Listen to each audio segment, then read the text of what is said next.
Hello everybody and welcome back to my channel. In today's video we're going to be taking a look at the Arches 100% cotton drawing paper pads. Now if you saw my last video, it was a speed drawing demonstration on this paper, so I'll link that in the iCard so you can watch that if you're interested to see this drawing come together, and also for more information to see this paper in action if you're interested in that. But in today's video I will be referencing back to this drawing because I think that it's very, very telling and a great example of what this paper is capable of, and unfortunately what some of its limitations are. So let me give you the rundown of what you can expect to see in this video. We're going to be talking about the claims on this paper, the weight, the texture, the durability of the working surface. We're going to talk about the price and availability, the mediums used on this paper, how it holds up to things like solvent, fixative, tape, frisket film, erasing, blending, as well as a whole host of other traditional drawing tools and techniques that you might want to use on this paper. I have an example off to the side of a bunch of different things that I've tested on this paper, and we'll get to that in just a moment. But before we get started, if you haven't already and you'd like to, please hit that subscribe button and give me a thumbs up. It really helps out my channel. Also, if you want, you can follow me on Facebook and Instagram. I'll leave those links down below as well. So let's get right on into the review. So the first thing that I want to talk about with this paper is I want to talk about the price. Now I have the 10 by 14 size here, and I've got it in the cream color option. That's a really important distinction, and I'll talk more about that in just a moment. The list price on this paper is around $36, so it's not the cheapest paper, but it's not the most expensive either. But for a drawing paper, it is a little expensive. And the Blick price is $18.03 right now. So that breaks down to about $1.12 a sheet, and that's really not bad when we're talking about 100% cotton paper like we are here. Now because it's 100% cotton, I was expecting that you would have to be a little bit more gentle with it, because the surface of a cotton paper can be a little bit more fragile, and you have to handle it a little bit gingerly so that those cotton fibers don't come up. It's available in two colors, and this is an important distinction because what I didn't know when I ordered, whether you get the cream or you get the extra white, really pretty much makes a different paper. So even though they're calling it the same paper in different color options, the two colors are also different textures, weight, the tooth of the paper, completely different. So that's something important to keep in mind. The weight on the cream paper is 123 pounds or 200 GSM, and the extra white is 110 pounds or 180 GSM. Both papers work well with a variety of media, including pencils, pastel, charcoal, inks, pens, gouache, and felt tip pens. Now this is all according to Arches. This paper is 100% cotton, made on cylinder mold, acid-free, and contains no optical brightening agents. The pad holds 16 sheets each and comes in two colors, like we already mentioned. They are archival. So besides the difference in the paper weight, the cream has a pronounced grain ideal for academic drawing, where the extra fine, or the extra white, has a fine grain, softened, that offers a modern aesthetic. So basically what that boils down to is that your extra white is going to be a much smoother surface, probably better for things like traditional color pencil work or anything when you're going to want a lot of fine detail, where the cream color has a much coarser, more pronounced texture, which is going to be better for things like pastel, charcoal, etc. So what I've done is I've zoomed you guys down onto this little example that I made here, where I tested out a bunch of different mediums, as well as the drawing that I did where I tested out a bunch of different mediums too, and we'll talk a little bit more about that in a minute. But I've tested out the Derwent drawing pencils. I've got those here in case you're not familiar with what those are. They're a nice soft drawing pencil. I've got the Prismacolor pencils. I've got some graphite, some water-soluble graphite. I did a sphere in graphite here. and I've got some charcoal and graphite laid out there. I've also got some pan pastel laid out here. And if I may, I'd like to talk for just a moment about this color. I am in love with this color. They're calling it cream, but it's definitely a bit darker than that. But it's not quite as dark as like a tone tan. If you're familiar with the Strathmore tone tan, it's just a little bit lighter than that. But it's a nice mid-tone. It really is a nice starting place in order to assess your values. So what I've done here is I put the Derwent drawing pencils. I did some color blends here. Up here I put some dark color down. I blended it with solvent, and then I tried to layer on top, and that worked out okay. Some Prismacolor pencils, an example of some fine lines that you can get. The graphite, and I smudged across it. Now here's something to keep in mind about this paper.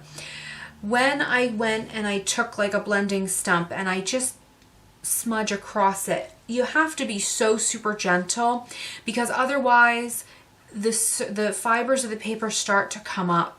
So here what I did with this sphere drawing is I made a real effort to be as gentle as possible, and it definitely did help some.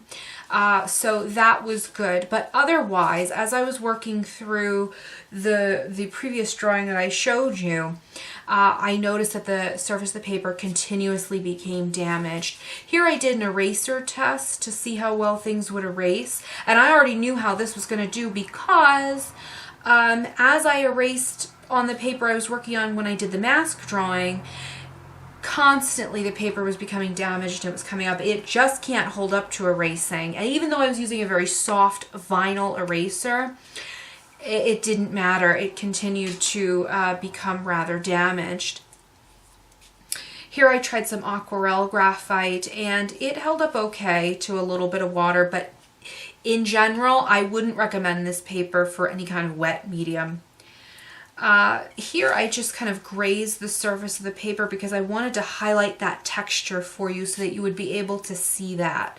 And I'm going to zoom in on that, and I'm going to have a close-up of that so you can really get an idea of just what kind of a texture we're talking about. And again, that's for the cream option. The extra white has a finer, more softened grain. I also went ahead and I did a swatch of some pan pastel here, and you can see that it does apply very smooth and very nice, and I was very happy with that as I continued to work through. So overall, all these things that I tested out on it, I did find that I was very pleased with the look that I got. You could see that this sphere here that I did in graphite, while it came out looking a little more textured than I would usually go for, but that's the look of the paper. I still thought everything blended across very smoothly, and it wants to blend, so it's not like you have to push hard and generate a lot of heat to get things to smudge. They do want to blend well on this paper, and I found that it accepted layers of pastel and charcoal and graphite very, very well. In fact, I was impressed by how many layers this paper really could take. If ever there was a point where it would stop accepting the layers, I sprayed a layer of fixative, I let it dry, and I could come back over and continue to layer up. So that was awesome. However, if you don't tape the paper down, it will warp and bend pretty bad. But when it was taped down, it came back into shape. However, once again, another problem is that, I don't know how well you're going to be able to see this on camera, but the tape ripped the corners of my paper. So the tape damaged the paper. So it couldn't handle tape either. So there goes out the possibility of using something like Frisket film. If you're a color pencil artist and you like to use airbrush in the background and you want to mask off your subject with Frisket film or mask fluid, it's not going to be able to handle that. It's just not going to be able to handle it without damaging the paper too much, unfortunately.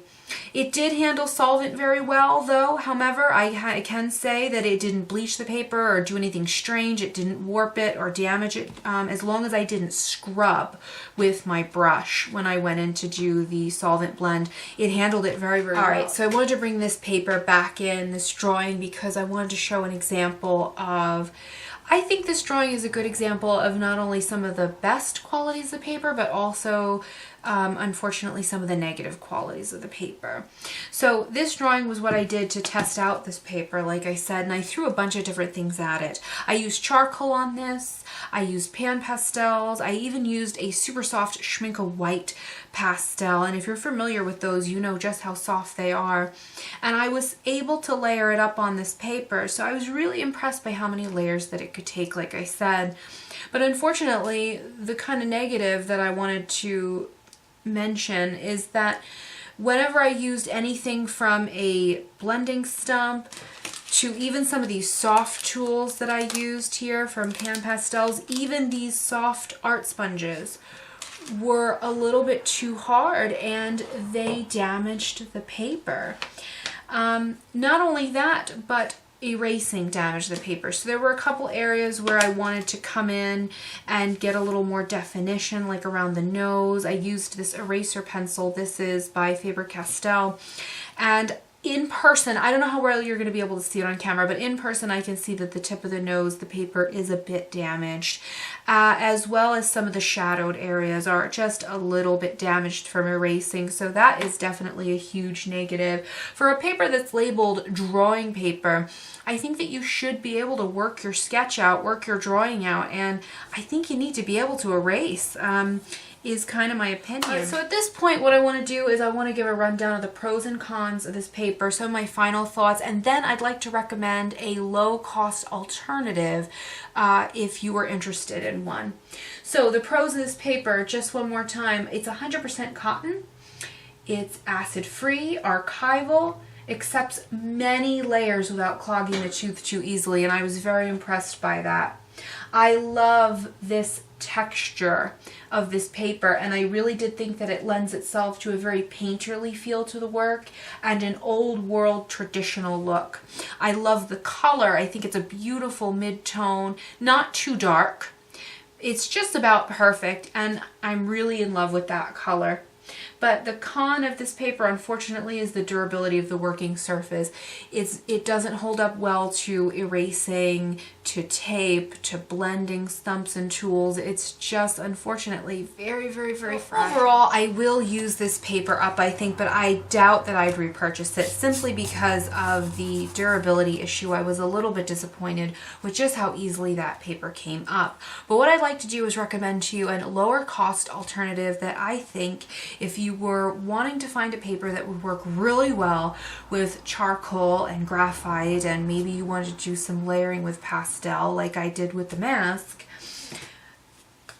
good old Canson Mi-Teintes paper. Now I know this says pastel on it, but this paper actually, it has two sides to it. It has a more rough, kind of coarse side for pastel, and it has a smoother drawing side. And both sides seem to hold up very well to a host of different mediums. This paper is about $6 or $8, I think. Yeah, about $8 a pan. And it's marketed for pastel, but it's also marketed for charcoal, oil pastels, pencils, chalk. This paper is a bit lighter weight at around 98 pounds or 160 GSM, but it does have a high rag content of 66% cotton. It's colored in the pulp, they say, so that it's highly light resistant, which is not the same thing as light fast. I think that you are probably likely to have better luck with the earth colors because they tend to be more stable. I have heard some artists tell me that the brighter colors of this paper did fade on them, and I can't imagine that they would lie to me. This is the paper that I recommend for my beginner tutorials for pastel, and that's because it's a pretty reliable paper. Overall, it's very cost effective and it holds up to a variety of different things. You can see, even though this paper is not a review on this paper, obviously, but the texture on the rough side, it is rougher than the arches, but honestly, I think you'd be really happy with it. It's a little rougher, but you could get a similar look, I think. And the smooth side, the drawing side, is just perfect. And I did some a pastel pencil drawing not too long ago on this paper, and I was very happy with how it came out. So that's it for today, guys. That's my review on this paper. If you liked this video and found it helpful, don't forget to give me a thumbs up. Before you go, subscribe, and I will see you guys in the next video. Bye.